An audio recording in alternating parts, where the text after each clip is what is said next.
Good evening, everybody. Welcome back to PSGL. George Morgan here, your commentator, alongside me, TK, who is going to be rounding off the season with me. Down the inside of turn number 6. Possible season. This is for the win between these two. I'm on the edge of my seat. He needs to get it done now. Blakey will dive to the inside. We'll go bust. We got our elbows out. Ronard takes the lead. Because here comes Alfie Butcher. Can't really complain with that one.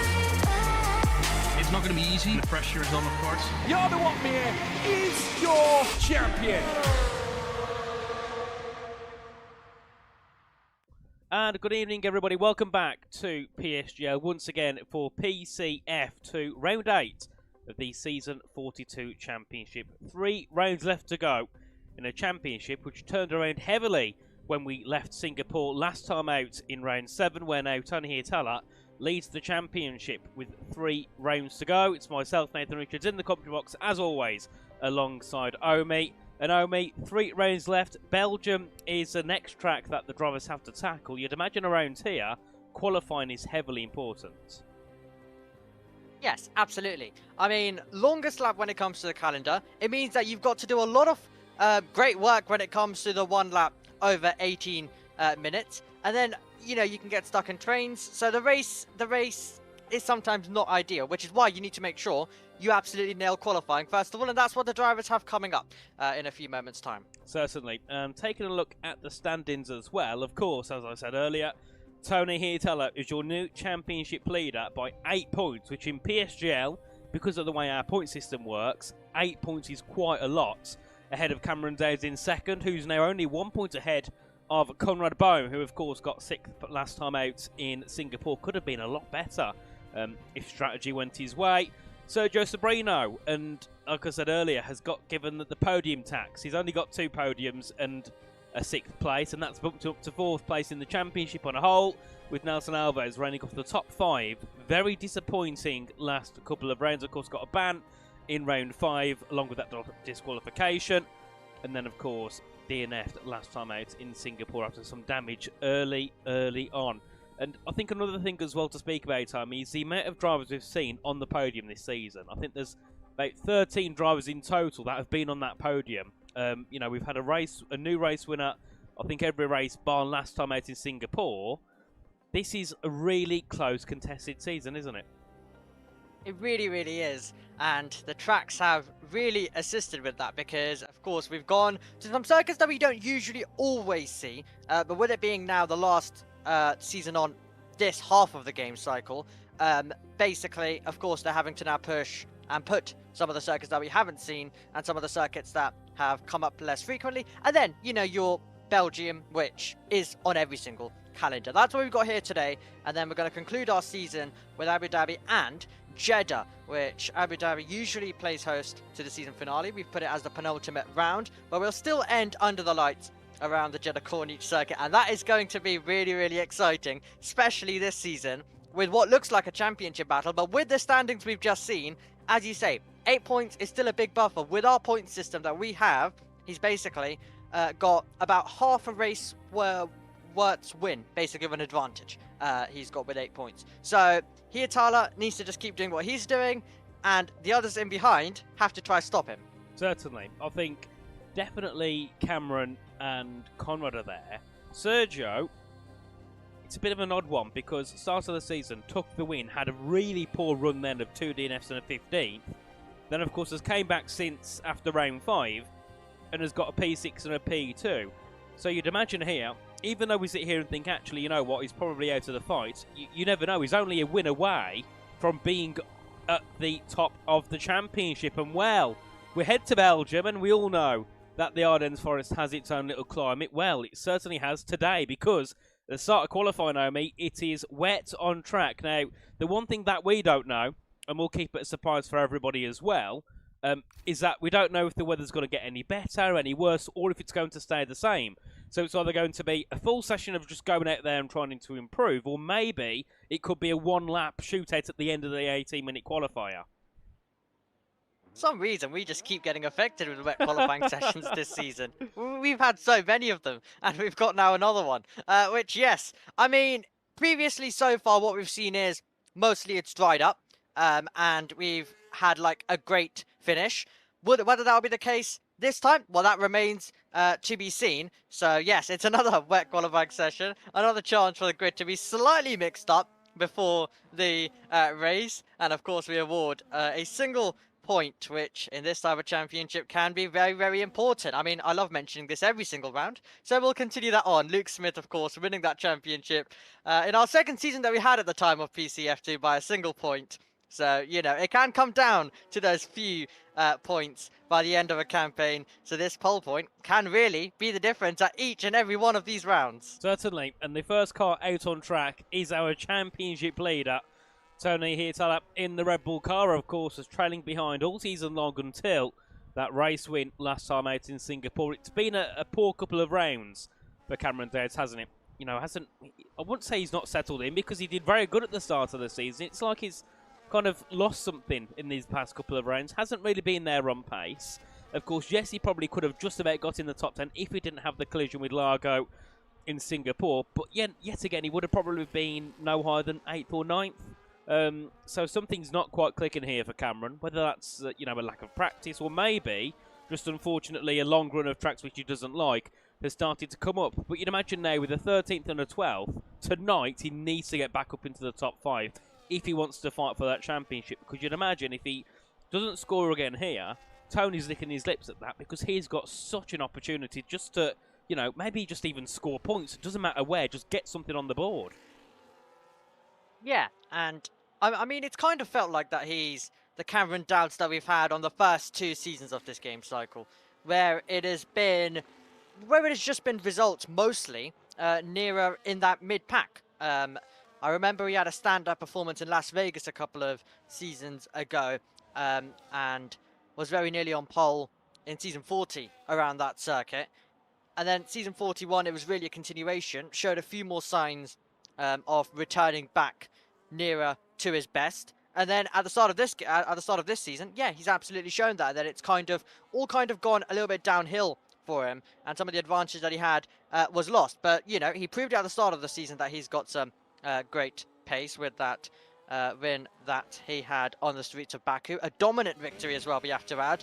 And he's got a chance now. He needs to try and turn it round in these final 3 rounds to try and basically give a bit of a challenge and beat Tony Hietala right to the flag at Jeddah. Certainly, and the next driver we have on track here is Nelson Alves, the second Williams. As I mentioned earlier, not been a good second half of the season. First half, you've got him right there in that championship contending spot.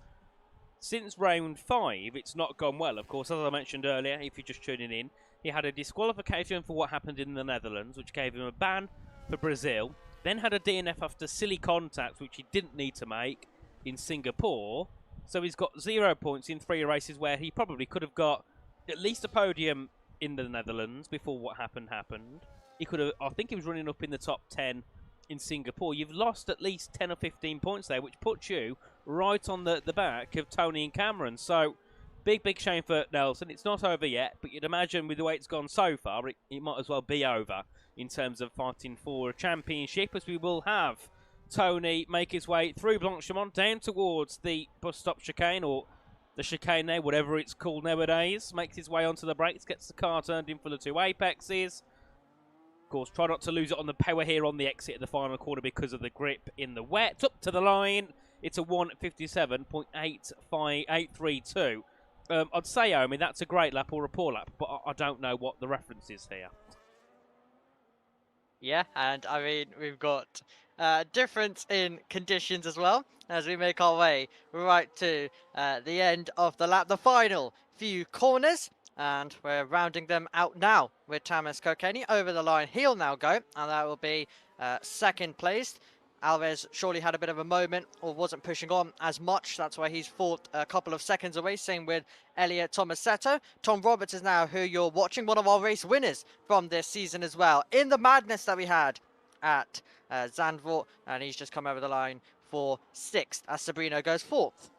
Indeed, some nice lap times coming through here as Alejandro Larrera goes up into P5 in the McLaren. Of course, one of our reserves this season. Furheim would have been near the back anyway, but he did have an invalidation, so no lap time set for him. And then Alexander Dimas up to P2, a decent 6/10 ahead of Scott Holmes, who's got himself up into the top 3, and about 40,000th back from Tony Hietala, as we did see one of the V-Carbs come up to the line. Stephen Vasso jumps up into the top 5 there, and then a couple more left to come through here as the second of the Aston Martins, Jensen Rosen, who of course is now a full-time in F2, goes up to 3rd, a great opening lap for him. Then we see one of the Ferraris, which will be Conrad Bohm just starting a lap. Then the Alpine of Isaac Cleat up into the top 10. And then Tuna Pressagan, who of course got that podium last time out, jumps up into the top 8.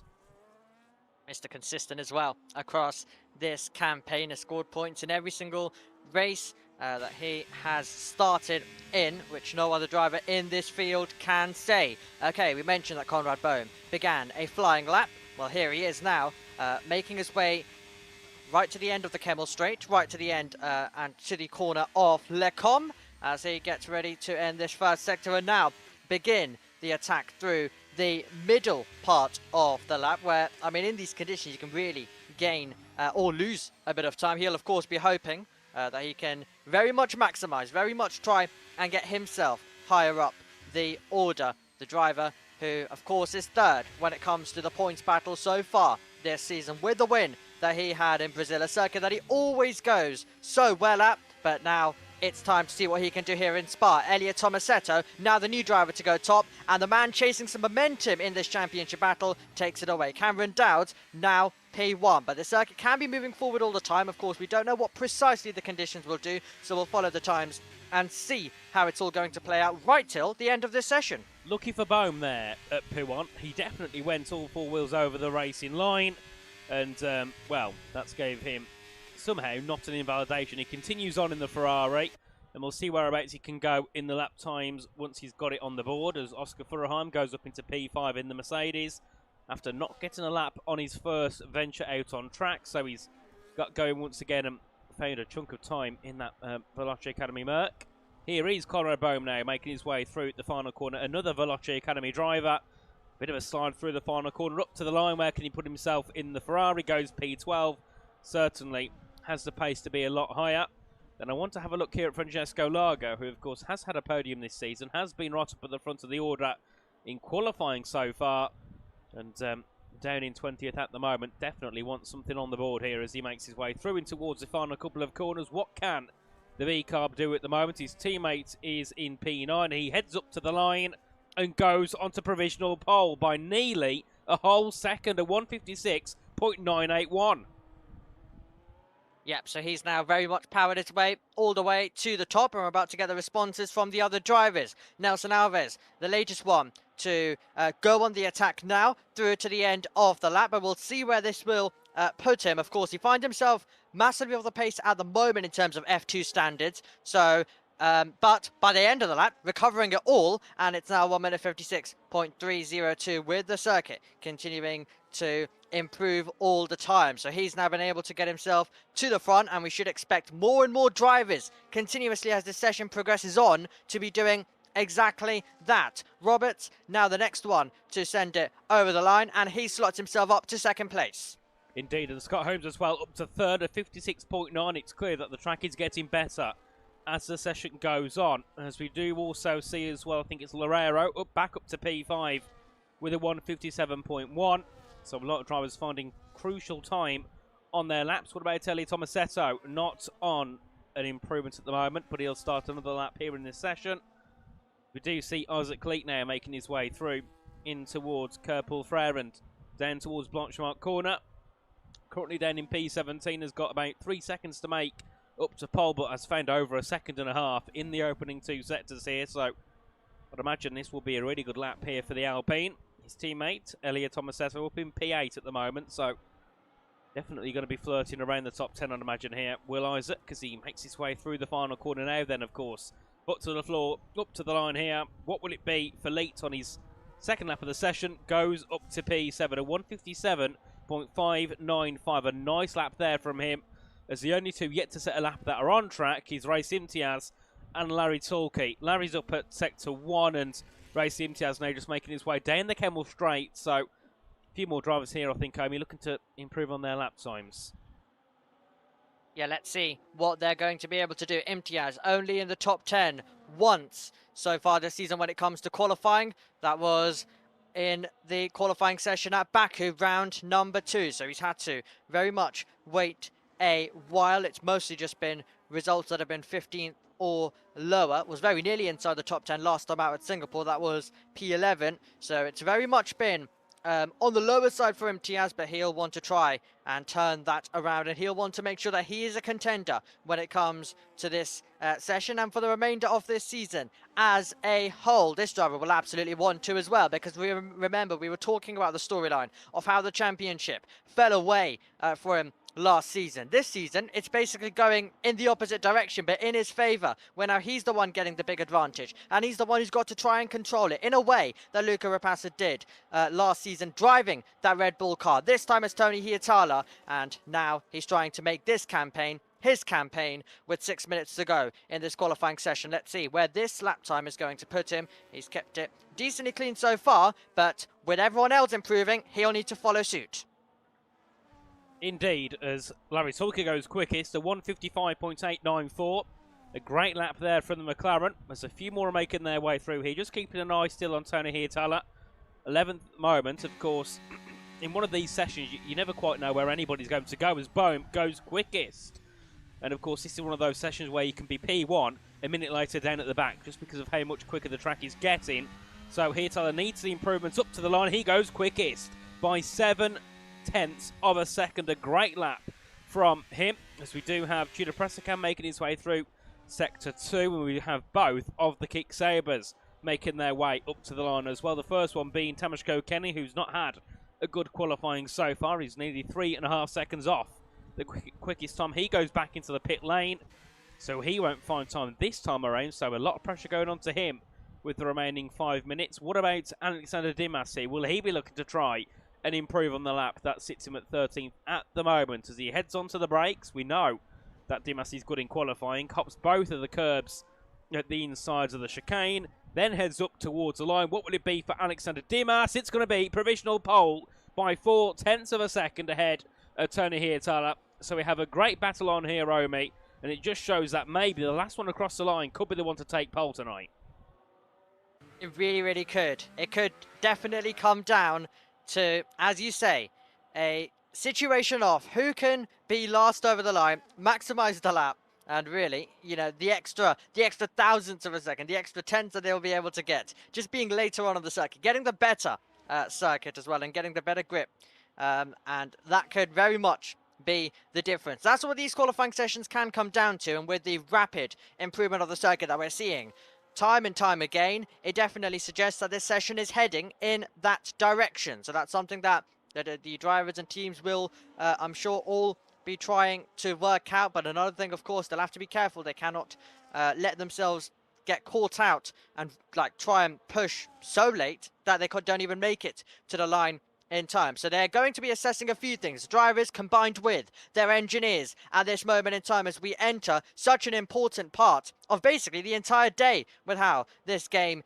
is. You really need to maximize qualifying, as we've already talked about, and then you'll just have to take it from there in the race as Sergio Sabrina now comes back into the pit lane. Lots coming into the pit lane now to get a new set of tyres, and then they're going to be going for the final few pushes in the final minutes of this qualifying session. Indeed, 3 minutes to go here, so you're looking at one more lap for everybody, just because of how long of an outlap it is around this circuit. So it's going to be interesting, everybody, you know, bundling up towards that final corner to get their best laps in. And of course, as I said earlier on, easily could be the last driver across the line takes that pole position. But if you're one of those up there, like Alexander Dimas, who's already got a decent chunk of a gap over the rest of the field, if he fails to improve or doesn't improve enough, he's still got a decent lap time there that if others don't improve, he's still got that position over them. So that's the advantage he's got. But then all those near the bottom, like, for example, Cameron Dowds, Elliot Tomasetto, you know, Tamashko Kenny, who are on their out laps, they can't afford a mistake now. They've got to get something better on the board at least. Yeah, they have to basically nail this lap. You have a few drivers at the moment, as you describe, who have got something underneath them.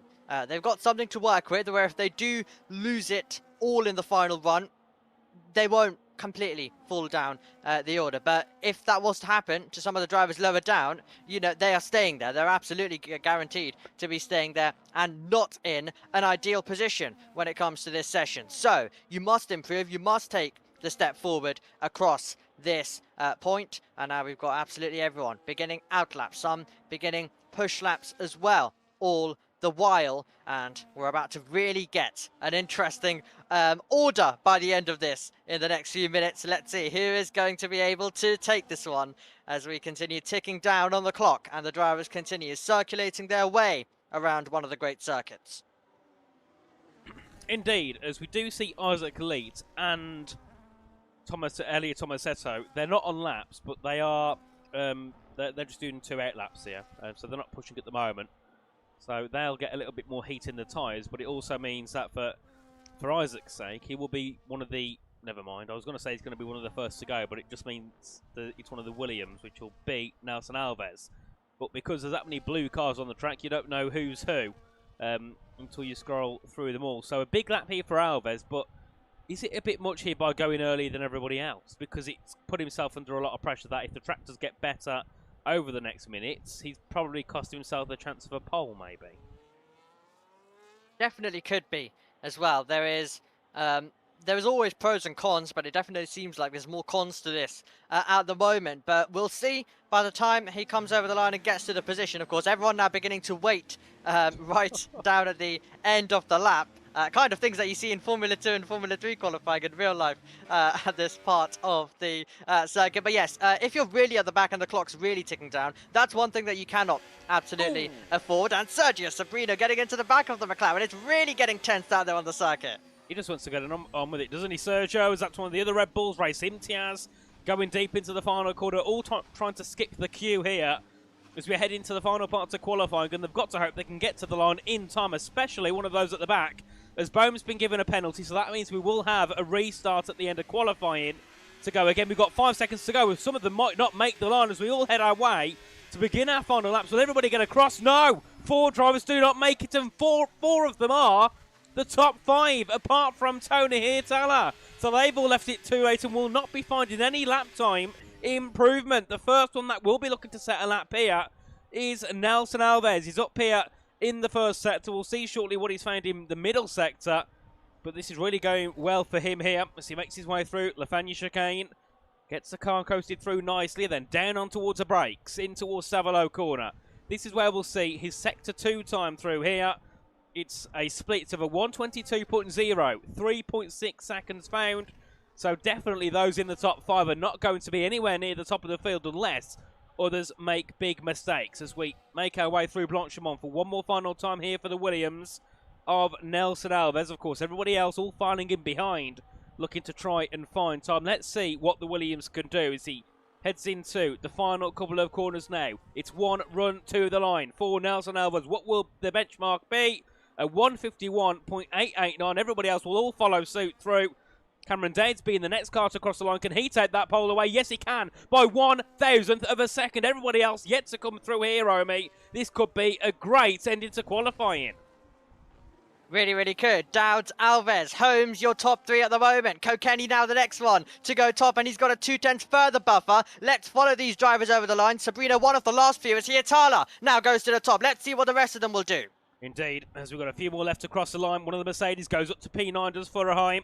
Then we have one of the Aston Martins of Jensen Rowson up into the top 7 for him. His teammates a position higher. Eli Tomasetto into 3rd place. A great improvement from him. What can everybody else do? Up to the line now for Sergio Sabrino. He goes to P6. We're at the Alpine of Isaac Leet.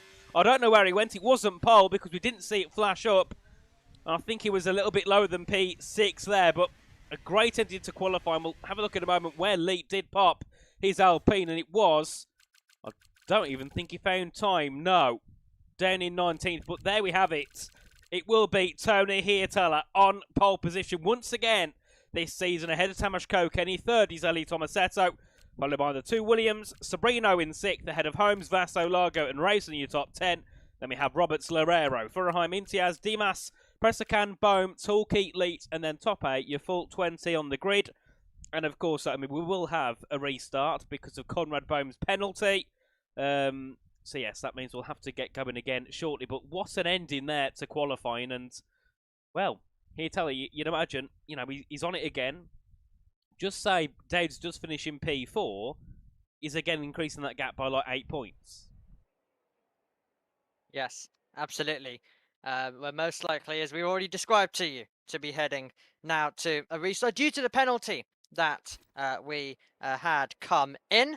So yes, we'll basically now have that procedure, so we'll have to wait a little bit longer to get our racing at Spa underway, but it's going to be, hopefully, absolutely worth it. Indeed, we should be back in around 10 minutes' time. We're going to have a quick break here in the commentary box. We'll be back with you very, very shortly as we bring you the race in action here live from Spa.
And PSGL is racing at Spa. Good launch off the line for the championship leader, Tony Hietala. Leads us into the source corner. Kokeni going wheel to wheel with Elliot Tomasetto. And they will now make their way through and go to some of the most iconic corners in all of motor racing. Hietala with a comfortable advantage. And it's side by side and really close there. And getting out of it there, Francesco Largo having to fight away with the car and trying to take avoiding action. And taking it was Jensen Rosen. Hietala's at the front, but for how much longer? Because Kokeni trying to power the kick Sauber the long way around. He won't be able to get there. On board we momentarily went with Cameron Dowds, and he's firing his way by up to P3. That's a great move there from Dowds on the outside of the lane car, back to the inside for Ravage. A great move, a much needed move for him early on in this race. As further back as well, some more moves going on side by side between Rowson and I think it was Tom Roberts for a moment. Stuart Pressecan also making moves. The only driver to start on the medium tyre. Everybody else is on a set of the hard. So that will certainly make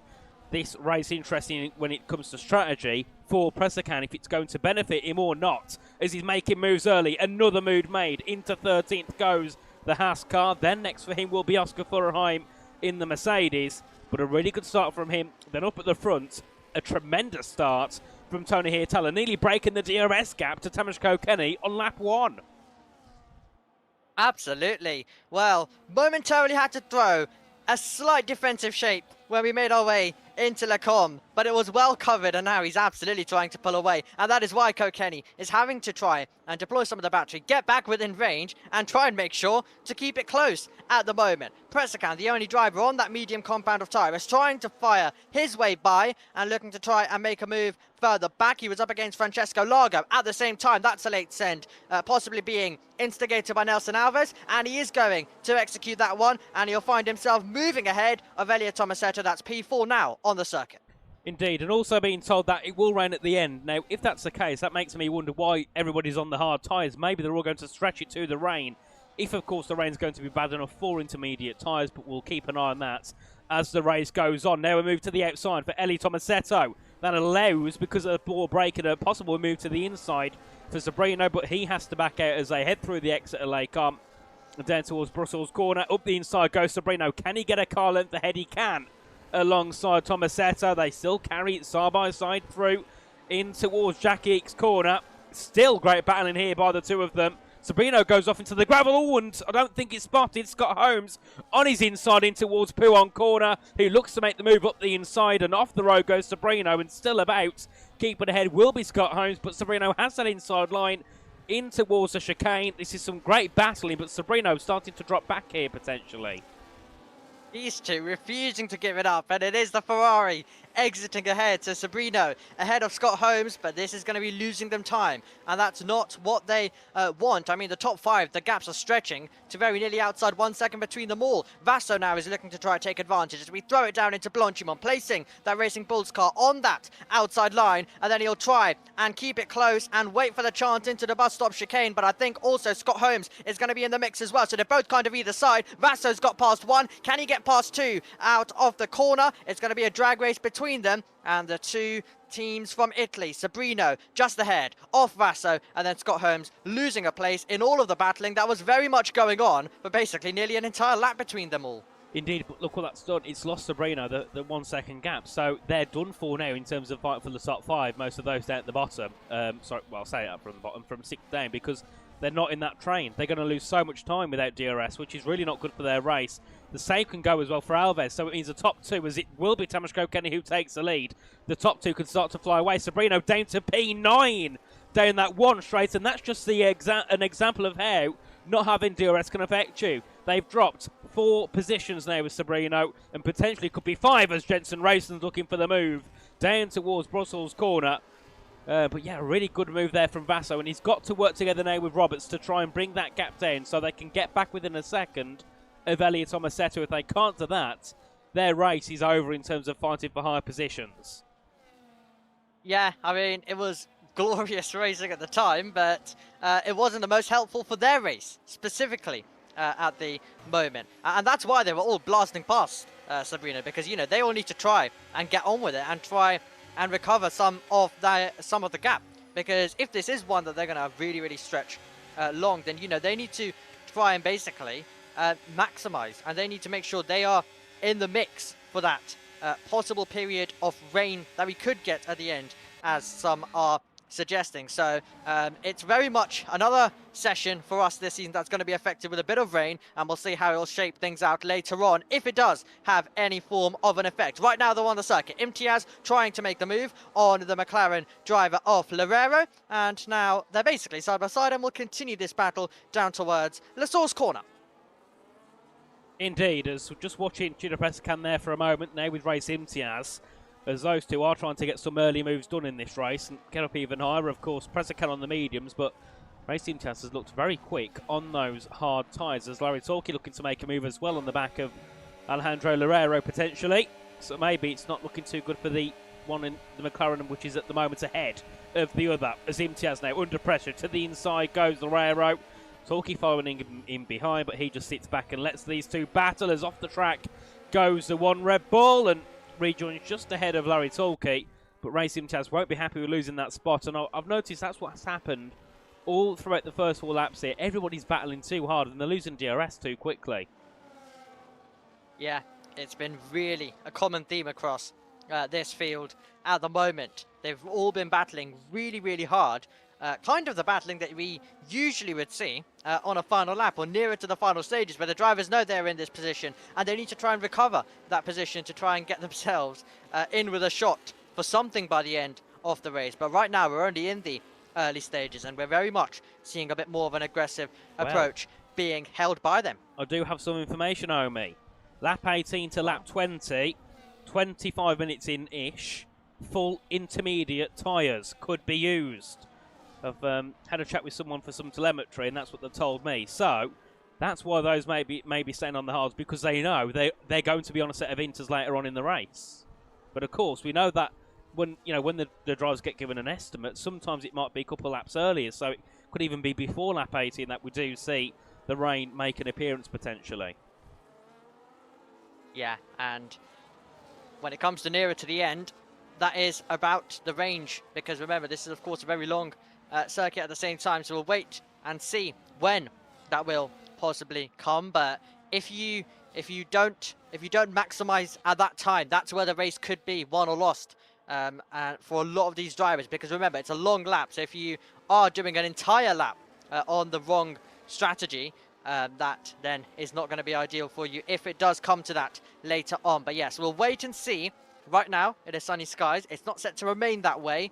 We're going to get some rain, but we don't know to what effect and to what it possibly could cause as well, and when exactly will it fall. So we'll wait and see for that later on. But for now, we'll very much just continue watching these drivers go around Spa and some of the battling, if any of them are going to be delivering us that, like we've seen in the opening laps of this race. Of course, and one battle that could get interesting is here, between Hirteller and Dowds, of course. Hirteller's got that lead in the championship by 8 points, and both of them are miles ahead of Conrad Bohm, who's got into some incident somewhere. He's 6 seconds back from 18th, so you'd imagine his chance of a top 10's over, which is a very big opportunity to Hirteller and Dowds to pull ahead. You know, if they both finish second and third, they've got about 10 points at least clear of Conrad Bohm.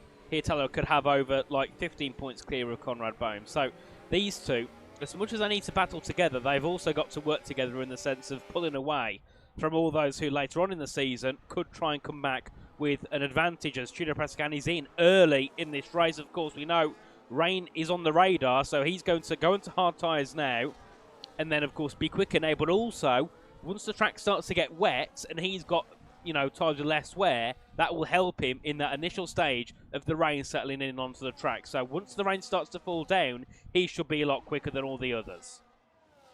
Absolutely. He went completely different when it came to the strategy, and now, of course, he's having to come in and make that pit stop early. But yeah, great point you mentioned in terms of making sure, if you're here, Tala and Dowd, to not basically get yourself that aggressive with each other and cost each other. Yes, you're title contenders, and yes, there's going to definitely be some feistiness at this point of the season, but you want to make sure it's a 2-horse race heading into the final round, not 3, not 4, not 5, no. Because it doesn't do either of you any favors at that point. And we've had some great championships, a 4-way title fight. I remember in season 36 at Kota we had. You don't want to be getting yourself into that territory where it's just absolutely unpredictable and anyone can win it. You want to make sure that it's you, and then, I mean, if someone else has to contend, for it, then maybe just one other driver rather than multiple. Well, I remember one championship, and Josh Birch will remember this one very well. I think it was like season 32 or something. The F4 finale was at Silverstone. It was raining, but to add it in, I think one of the drivers that finished on the podium was actually a cheater and got banned. So that ended up playing a part into who got the championship, because they got removed off the podium. That was an interesting race and an interesting title. And this one here could still be as interesting in the sense of you've got Tony and Cameron, who are yet to win a title in PSGL. Tony was close, last season. Cameron was close back in, I think it was like season 34 when he was a leader, lost out to Halliday in the end and a couple of others. So both of them have fell of a championship. So they both want to win it to end off F1 25. Things here could get very dicey between Hirteller and Dowds, which is what I'm here for. If they get penalties, that's not my issue. I want to see them battle proper on track. An old school battle, a bit like your Hamilton Verstappens and I'm trying to think of other ones, Leder and Hunt and Prost and Senna. A proper rivalry on track, that's what I love to see. Yeah, we really want one. And as I've already mentioned a few times across this season, we've not had a championship go down to the final race full stop on this game cycle so far.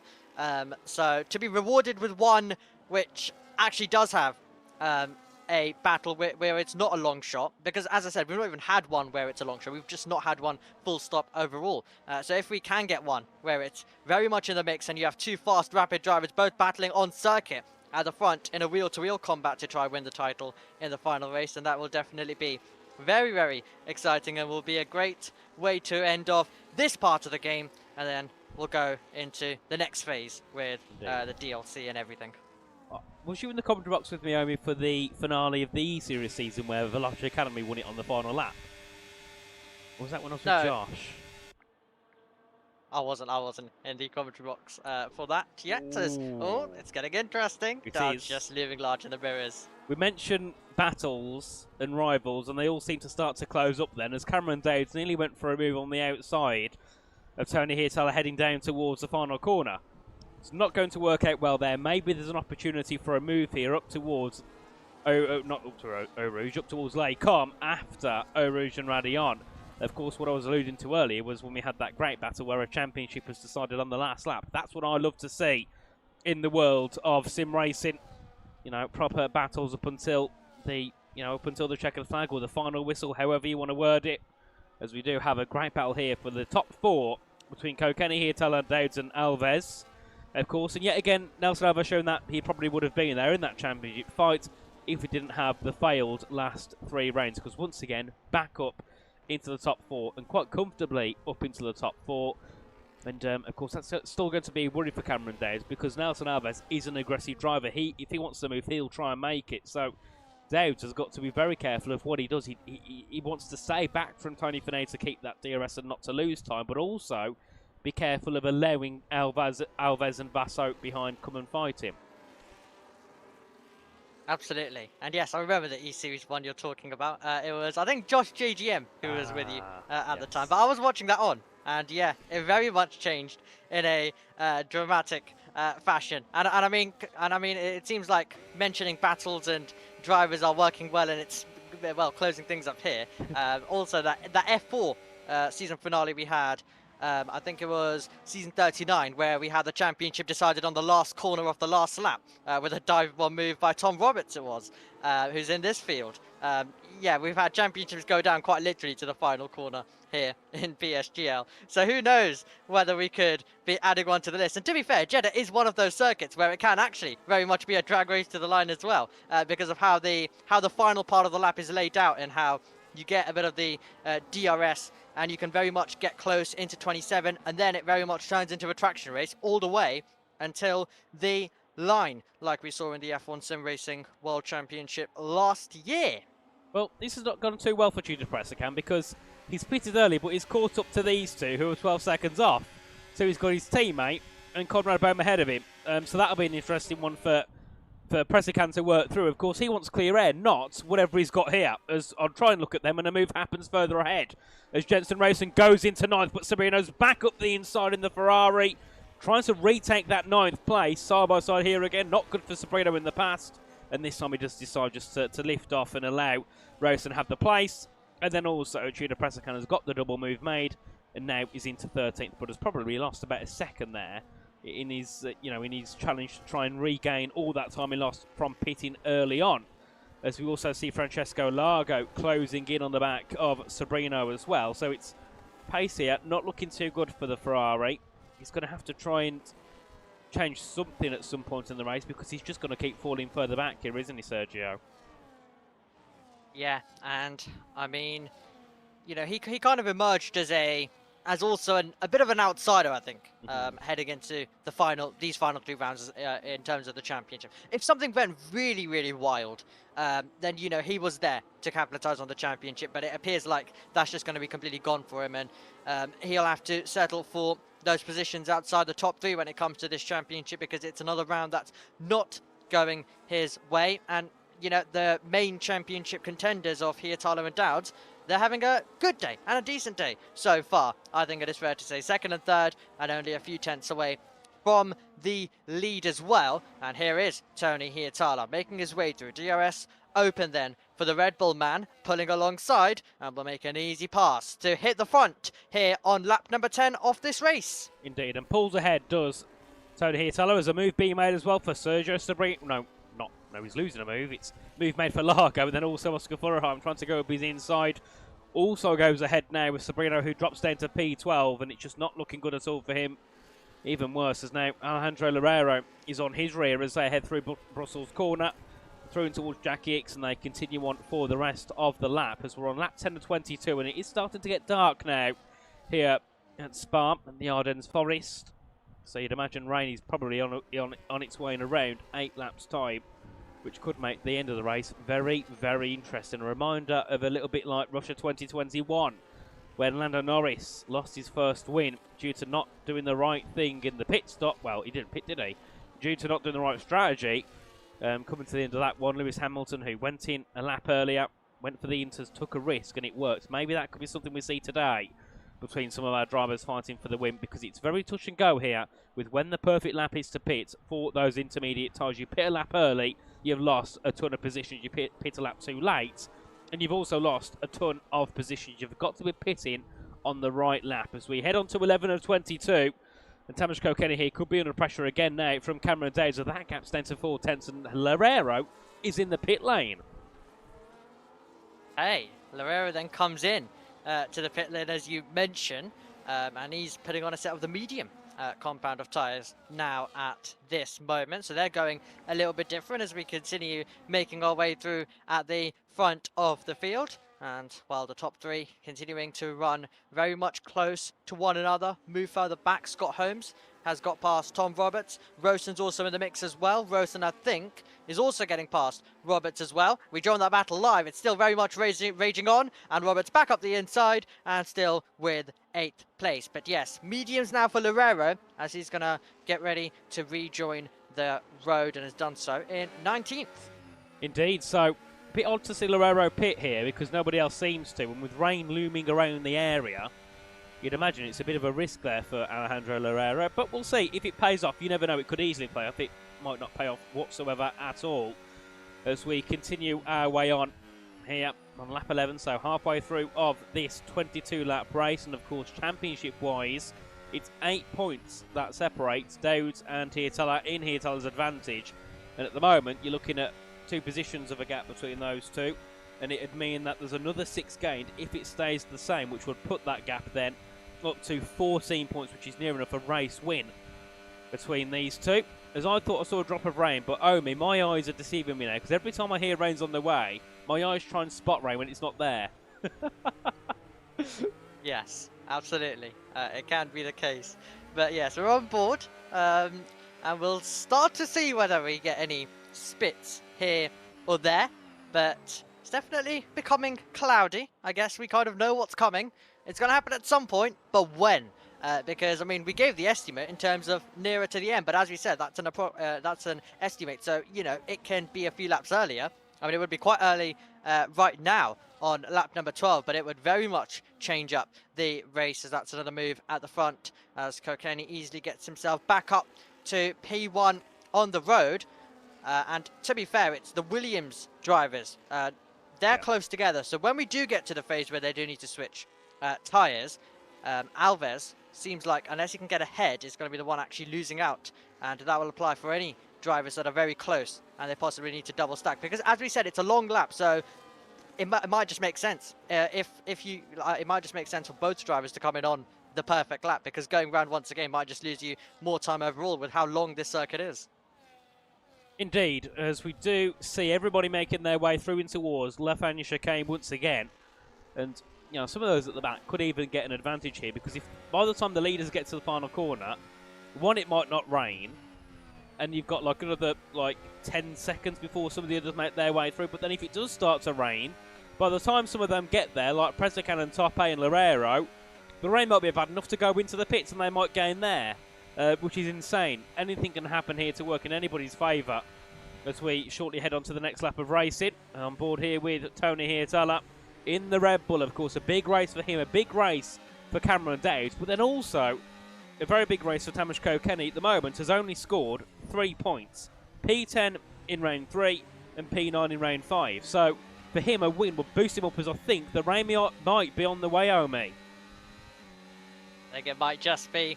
At the moment, we're still riding on board as we make our way through Arouge and Radion, continuing to follow the car of Hietala, getting closer to Kokeni at the moment. And another pass as Kokeni, well, shows him to the inside line. Hietala drives on by anyway and makes the move and takes that position. But it feels like we are dangerously close to getting spits of rain out there onto the circuit. And this race then completely having the change. We knew it was coming.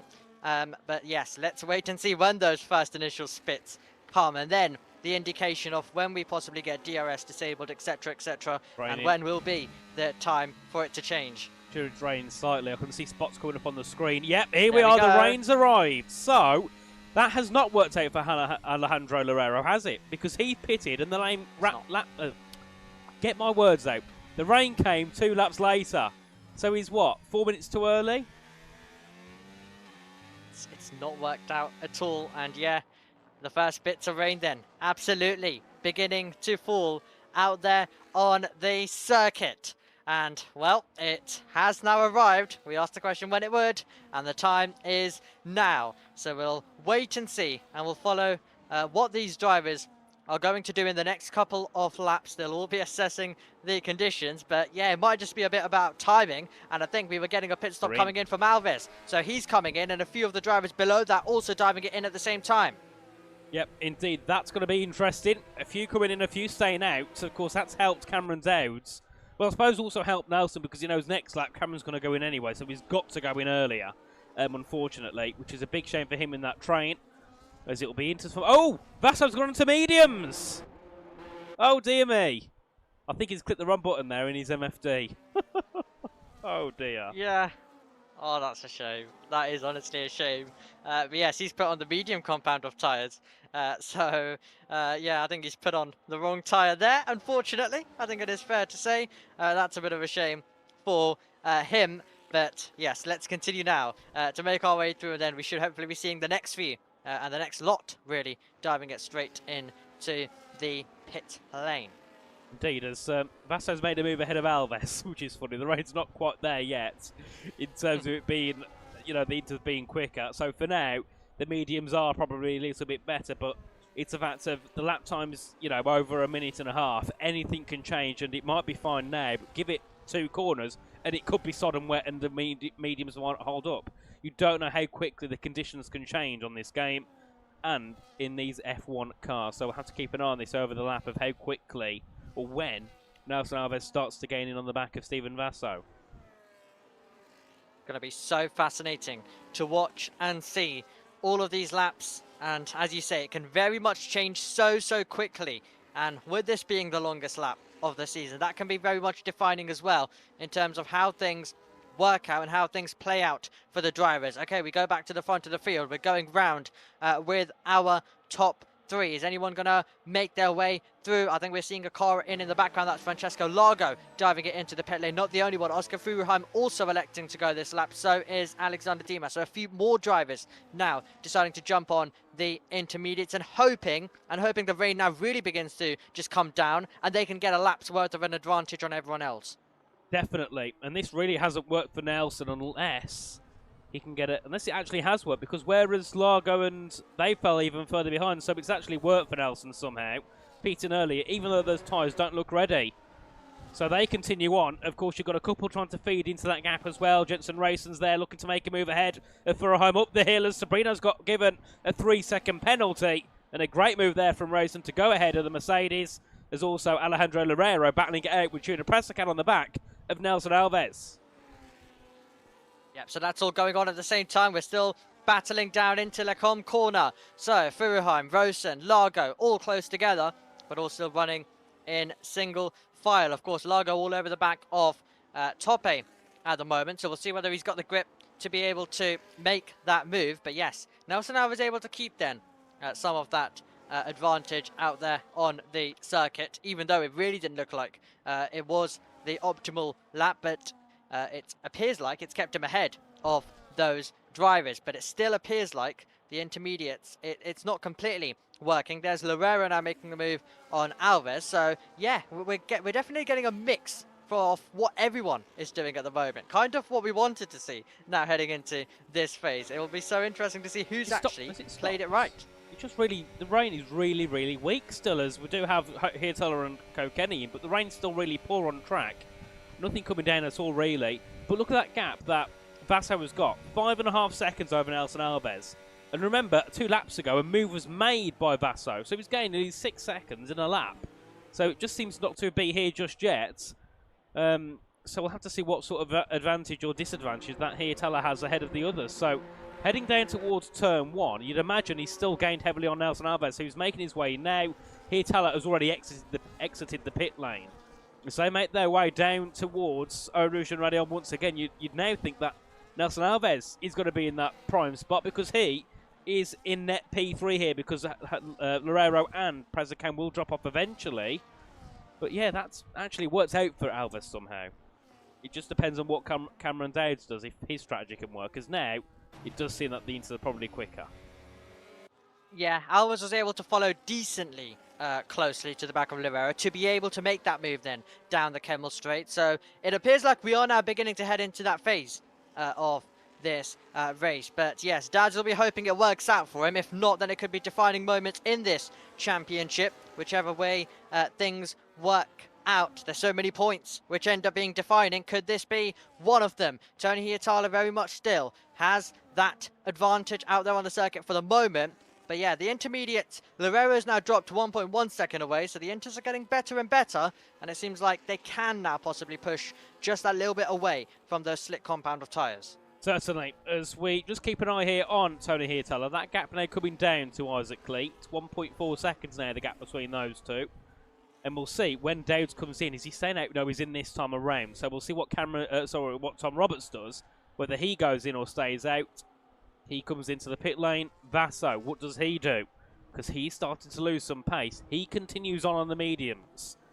And in comes Isaac Lee. So Stephen Vasso here, very bold on his strategy and trying to make something work in the V-carb. And I suppose you're kind of forced into doing something different, aren't you, when this happens? I'd imagine picked onto the wrong tire because there's no way that would have worked going onto mediums unless he thinks that it's not going to go wet. But you can see the droplets on the floor now, so he's definitely getting into track now. Absolutely, unless we get the weirdest thing ever, where still it appears like you can just about hang on and this game is not really making this surface wet. Unless we get something weird like that, that's the way things are going to go. Okay, Dowds rejoined, 1.4 seconds away from Hietala. Kokeni trying to go alongside. Big and important move this. Dowds is going to try and hold it, but Kokeni's going to be through, and Dowds is still going to get the inside line. These two will continue their scrapping, and now they will know that soon we could get DRS disabled, so these are important moments to possibly get ahead, and Dowds is ahead, and he moves up now to a net second place in this race. A much needed move there for Cameron Dowds to go ahead of Tanash Kokeni, like you said, Amy, for when that DRS gets disabled, but also just so he's got an advantage and he's a position closer to Tony Hietala. That gap between himself and Stephen Vasso has dropped by a couple of tenths this lap, but not by much. It's dropped by a couple of tenths, if that. So this, if it stays like this, could actually work out for Stephen Vasso, which is crazy to say, as Larry Torquay having a bit of a struggle there, heading out of no name, losing time as they make their way down towards Lefania Chicane. But I actually think here there might be a chance that Vasso can stay in the top 10. 13 seconds ahead of top A. This could potentially work here for him.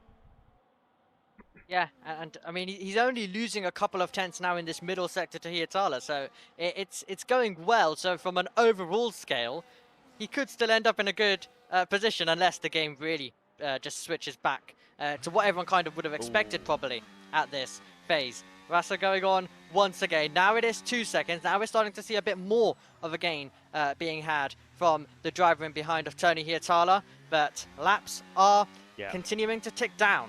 He's starting to fall back now, isn't he, Stephen Vasso on this lap? He's lost a second as someone's brought out a yellow flag. That's Conrad Bohm, who's spun on those hard tyres down at the exit of Pouon in towards Lefania Chicane. So he's going to get going once again. But yeah, there we go, into conditions, because let's just watch Vasso through here and just see how much time he loses and how much lack of grip he has compared to Hietala.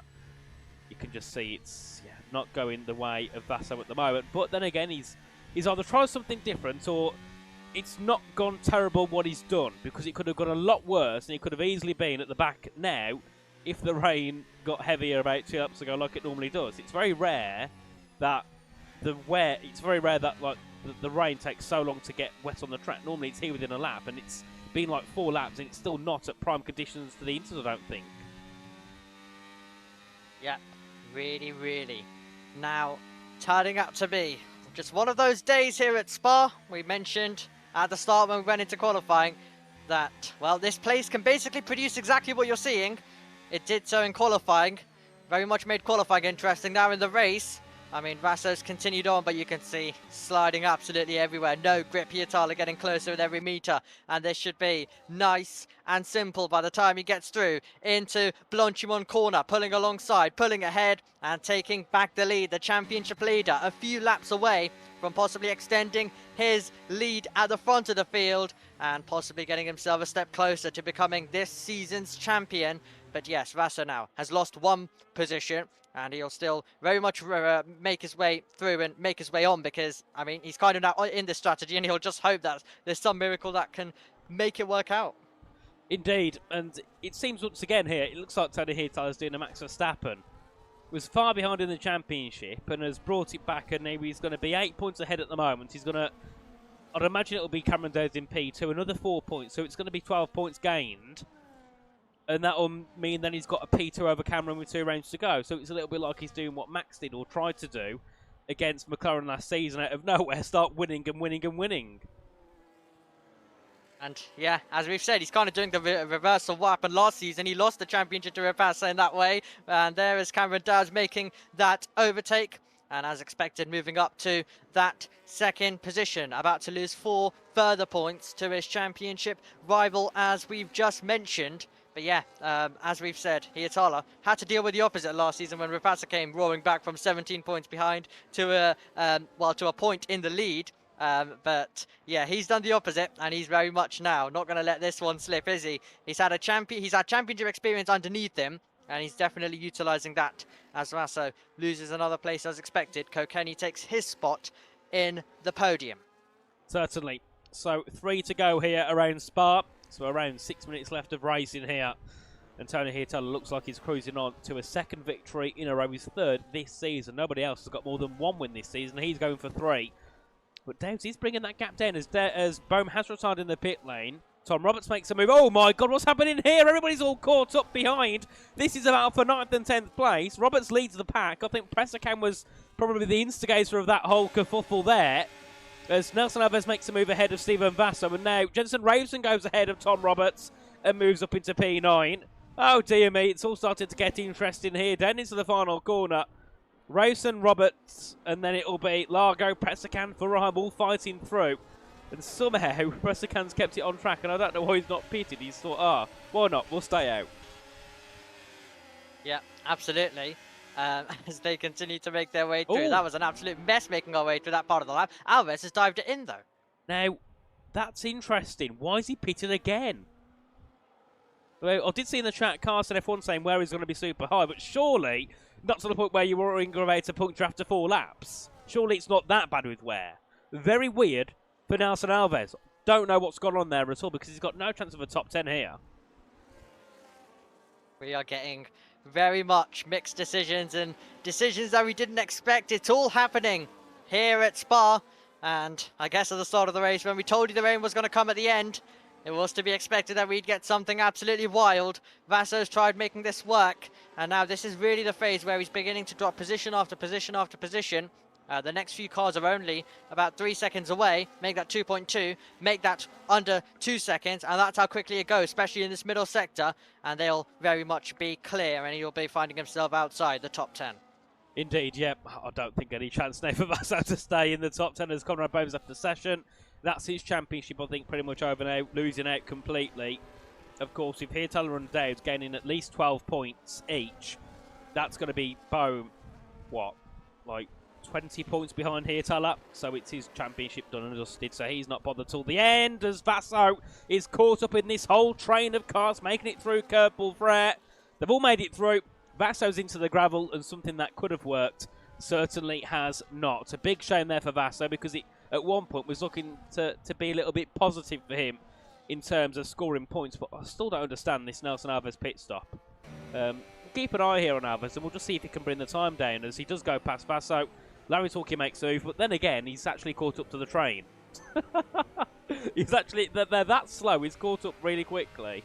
He's brought a whole pit stop back on them. I mean, it absolutely doesn't help with what's been going on over the last 2 laps. Contact, the kick-sauber round of Alexander Dimas. And, well, I was about to mention the near contact they had at Blanchimont 2 laps running. And there was definitely contact down at La Source as Presican retires as well. Indeed there was, but look at that gap as well between Dowds and Hietala. It came down to 1.3 seconds. It was up to 2 seconds before Dowds got the move. So is there a lifeline here for Cameron Dowds to hold on to potentially a race win if he can get the move done? With 1.5 laps to go, the gap's coming down. But Hietala's just got to be consistent now. He hasn't got to push. He's just got to get that car to the finishing line, which in these conditions, you've got a car chasing you down. You've got your championship rival chasing you down. You'd imagine the adrenaline and the pressure coming through his mind is crazy at the moment. He's just got to keep it on the track for 1.5 laps and see out a second victory in a row and pull even more points on Cameron Dowds. Of course, it was 16 points pulled on him last time out. Another 4 here. That's 20 points gained in 2 races.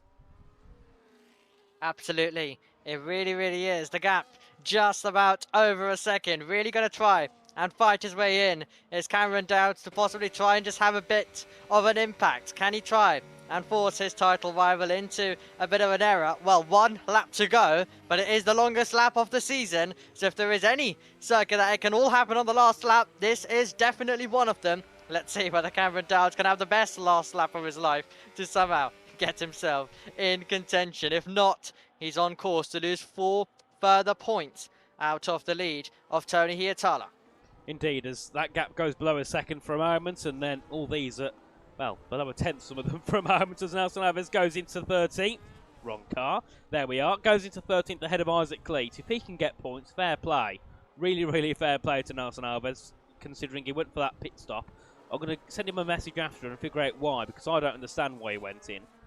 Because other people on the same lap of tyre has continued on. So very weird for him. But we go down in towards Brussels corner once again shortly. And it looks like Tony's got to hold on to it. Unless Cameron Dowds can do something magnificent in about 10 corners. Yeah, there's not long left. I mean, your best, always out of Blanchimont and into the bus stop chicane is always an opportunity. But for that to be an opportunity, you need to be really close. You need to make sure that you're only a few tenths, and then you need to have a bit of a battery advantage at the same time. So there's a bit that you need really to go your way, and he's really got to gain through these next couple of corners. Really hope that Hietala has a bit of a slide, has a bit of a twitch. He looks under control. Dowds looks quicks, but at the moment he's about to really much just lose out. It appears like Elliot Tomasetto gets a 3-second time penalty. Yeah. But here we go. Last real traction zone. Hietala's still sliding, and Dowds is also following suit at the moment. 6/10 the gap. We're about to bring this one home. Indeed, it looks like this will go the way of Tony Hietala unless there's something that Dowds can do. That gap's going to come down to half a second. I don't think it'll be enough for the Williams to make a send unless he can go for a late send into the chicane. He puts himself to the inside. He sticks behind, hoping Hietala goes defensive through the final corner 4. 1 final time around Spa. 2 reims to go. Hietala will take the checkered flag first and extend that championship gap again by another 4 points, and now going to be 12 points in his advantage ahead of Cameron Dowds, who comes home second, and Tamshko Kenny. After 10th and a 9th and everything else in between being lower, he goes third. He takes his first podium of the season in round 8, and then the whole train follows through. Sabrino leading everybody else up to the line, and it's Oscar Furheim who takes the top 10 as that's a McLaren spinning in the background. Wasn't that an eventful battle between, though? Well, it wasn't between Sabrino and it was Elia Tomasetto and Downwards. As Alves has left the session, I'd say they're in rage, probably. It'll be interesting to hear about why and what happened in terms of their strategy. Well, that's someday then here at Spa concluded. Another fascinating contest of this championship. Only 2 more to go. Only 2 more to go. And Rain has played such a big part of this championship. Well, it's going to be a hard task arriving to Abu Dhabi and Jeddah, but I guess not out of the possibility completely. 3/10 the gap, but that's a matter of 4 points between those two. Hietala takes the win ahead of Cameron Dowds in second, and Tamashko Kenny's first podium of the season. That's our 14th driver with a podium. Scott Holmes, 4th. He's popped up out of nowhere. Great drive from him ahead of Sergio Sabrino to round off the top 5 after, at one point, looking done in this race. Tom Roberts, P6 ahead of Eli Tomasetto, 7th. 8th for Jensen Rose and 9th for Francesco Largo. And Oscar Furheim rounding off the top 10. Then somewhere in there would have been Nelson Alves, but he's retired, so he would have been in P12. So it was then Race Imtiaz, Nelson Alves, Isaac Lee, Larry Torquay, Alejandro Loureiro, Alexander Dimas, Top 8, Stephen Vasso, and then our 2 retirees Gina Pressacan, and I'd say it's comfortable to say now ex-championship protagonist Conrad Bohm. But Tommy, hopefully we're going to see have a chat with the top 3 after a very enthralling race around Spa, and they're already in the waiting room. So we'll bring in Tony first if you want to have a chat with him, Omi.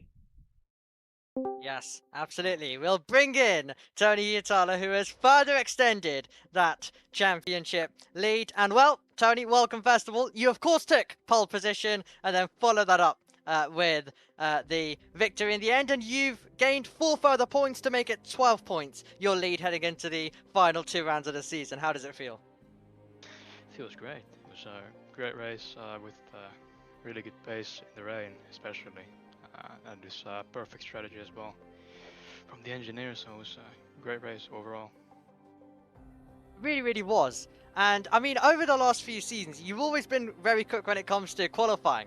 And I guess a lot of the grid called you a qualifying merchant at the time. But in the last few races and in terms of last season as well, you've really, really improved when it has come to races. And you've basically made yourself a contender for wins, and now completely for a championship as well. So what's changed over, I guess, this entire game cycle for you? Well, I don't really know. I mean, it's just been steady improvement across these 3 seasons. You know, I mean, for the past 2 years maybe, it's been very steady improvement. Just, yeah. Yeah, fair enough as well. Steady improvement, exactly what you kind of want. 2 races remain, Abu Dhabi, Jeddah. Do you feel good about them, and do you think you'll be able to hold on to this championship? Yeah, well, I mean, at least on Abu Dhabi, I should have a good pace. Depends. I mean, I think next round I can become champion. Just depends a lot on how I perform and how my rivals perform. But yeah, Jeddah is maybe a bit of a worse track for me. Depends really. I mean, I could have a good pace. I just need to get the lap in session. Well, we'll see about that. Richie, do you have anything? No questions, no. But it seems once again I'm here and Tony's won. I think I need to be here for the rest of the season. But Tony, I'm not here next week, so I'll guarantee now you're going to finish last. Now I'm not here next week, and then you'll win in the final round. Yeah, that's probably how it's gonna go. Yeah. Oh, indeed. But no, Tony, great job on the win. Well done on fighting through that one, and hopefully we'll see you next time around Abu Dhabi. Cheers. Thank you. And next we'll drag in Cameron Dowd, who of course finished second in that one. Cameron, very close at the end there to maybe taking that win from Tony, maybe 1 or 2 more laps. But how did that race go for you on a whole? Because it seemed like one of those where nobody kind of expected what was going to happen. It was all in the air at one point. Yeah, I was pretty fortunate to start where I did, to be honest. I was pretty lucky it rained, because my qualifying pace in the dry was absolutely shocking. So when I seen that it was raining, it was yeah, a relief to say the least. And then yeah, the race was got a good start, managed to get past Tomasetto and just sort of relax in P3 for a while, then tried to catch Tony a little bit off guard at one of the laps, but it's just I tried to go around the outside of the bus stop, and that's obviously quite a task, especially, you know, if it goes wrong, Nelson's right behind to capitalize, and then you don't want to be behind your teammate, especially when it's going to rain and it's unpredictable when you're going to pit. So yeah, so the dry stint was pretty smooth going, and then I think in hindsight we should have pitted 1 lap earlier, but I mean it was so tight. Just at the start of the lap I was actually gaining on Tony, and then just sort of towards the latter part of the middle sector and that final sector, I think the inters just became better at that point, so he gained a little bit, but managed to come at the pits 2 seconds behind, and then just rain in the gap, but unfortunately fell just a tiny bit short. I think 1 more lap I think I would have had him, to be honest, but yeah, effing butts. Unfortunately it's only 22 laps, so. Indeed, and of course 2 rounds to go. Abu Dhabi first and then Jeddah. 12 points behind, so it's a big gap to bring back, but think of it 6 points a race. That's possible. So it's going to be a hard one, but what are your thoughts headed into the final 2 tracks? You're excited for Abu Dhabi and Jeddah? Well, I can't do the last round. I'm away at college, so it's it's going to be. Is the gap 12 points? I thought it was I not 1 point behind Tony, and now it's. No, it or was maybe 8. I'm wrong. I don't know. Oh, was it 8 behind? Yeah. Oh, alright. Yeah, that's going to be a bit of a task then to win the championship. I think. Yeah, the last 2 races, obviously Brazil. Well, before this race, Brazil obviously tabbed out, so that sort of ruined things, and then Singapore I got taken out, so it's just made it a little bit more difficult, and I think it's going to be a bit of a stretch to win the championship now, but I mean, all I can do is try and win next week and hope that something bad happens to Tony the week after, but yeah. Indeed. Well, we'll see how it goes next time out, Cameron. So thanks again for joining in for a chat, and yes, hopefully we'll see you again in Abu Dhabi. So have a good one, mate. Yeah, thank you. Cheers. There we go, Omi. Great chat with the top 2. No chat from Tamashko Kenny this time around. We'll bring ourselves back to us quickly on the screen. There we go. What a race that was. Of course, went down to the wire between our top 2 in the championship and could have easily gone either way there between Tony and Cameron. And of course, with Cameron saying he's not here for the final round, Tony's probably got a little bit more confidence now that all he's got to do is score points in the next 2 races, and he's most likely got that championship he probably should have got before Leo Lund existed in Mexico in season 41. Exactly. He might just be able to do it one season on. And I mean, I was sounding quite confident that yeah, we're going to go down to the final race to end of this part of the game cycle. Yeah, possibly never mind, but I guess yeah, we might still be able to see something happen. And I mean, last season is that perfect example of how things can switch up, because it was 17 points, it went to 1 point, and then it went to 16 points in terms of Repassa's favour. So it all just changed in those few races. So, you know, there's always chances of something like that happening. But yeah, I think Hietala is now going to be feeling quite confident, and whether the championship's wrapped up in a week's time in Abu Dhabi, or it does go somehow into Jeddah, it's going to be really fascinating, I think. And anyway, I think the racing's going to be hopefully good to end of this part of the game cycle. So whatever's coming our way for the final 2 rounds, I think it's going to be interesting no matter what. Indeed, and certainly, of course. I won't be here next round, unfortunately. I'm away in Nottingham for the whole day. Alongside TK, actually. We're commentating at a university championship, which will be quite fun. So I'll be away for that day, but of course, that ends about 10, I think about 8:30, so I'll be chucking the stream on my phone and watching the action here from Abu Dhabi. No, not from Abu Dhabi, but the action at Abu Dhabi. And then, of course, final round Jeddah. Can't wait to be back for that one. Jeddah's a great track, especially when it could, you never know, decide a championship. A really great round to really get to for the final race. So I'll be back for that one. But of course, Omi, you'll be here for the next couple of weeks to kind of see off the championship.